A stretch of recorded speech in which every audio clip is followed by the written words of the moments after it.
Okay, here we have a conventional tractor. Transmission, engine, that's all rigid. The front axle sits underneath the engine. Sometimes it's forward of the engine, depends on the brand. As it sits there, it's quite well balanced because you've got most of the weight over the rear axle where the big wheels are, and the small amount of weight over the front axle where the small wheels are. So everything's all good there, except the front axle, as you can see, it pivots like that, so it doesn't actually get any stability from the front axle. So when it goes over uneven ground, like so, sorry, feels a bit tight, you can see what it does.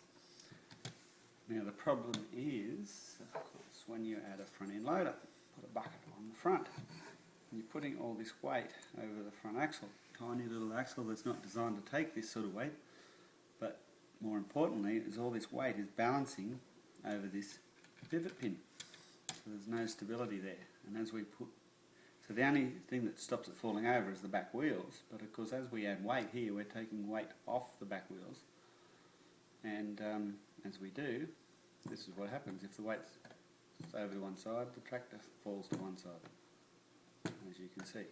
If the weight is perfectly balanced in the middle, it will still fall to one side. So that's just what happens.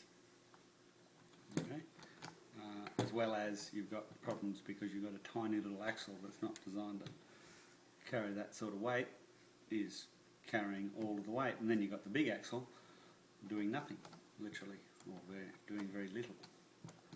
Okay, so if we convert it to a Hillside tractor, we take the engine off, we get rid of this tiny little front axle, and we put in a big front axle, and the pivot point is there between the two axles like that, and the engine is then connected solid to the front axle.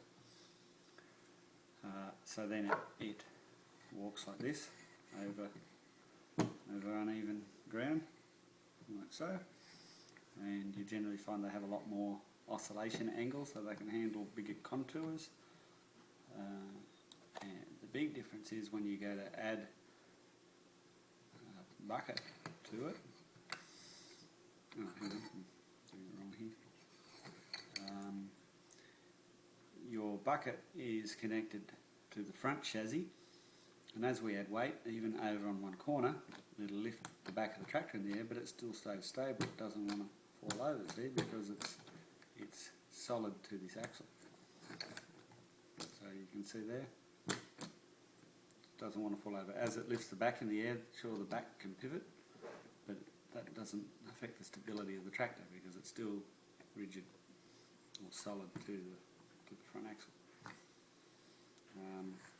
Also, you can add a bucket to the other end, like we make our custom bucket because you've got your reversible console, and that puts the bucket in closer to the wheels and makes it more stable and more powerful, and then you've got your engine acting as a counterbalance to the weight in the bucket, so it's even more stable again.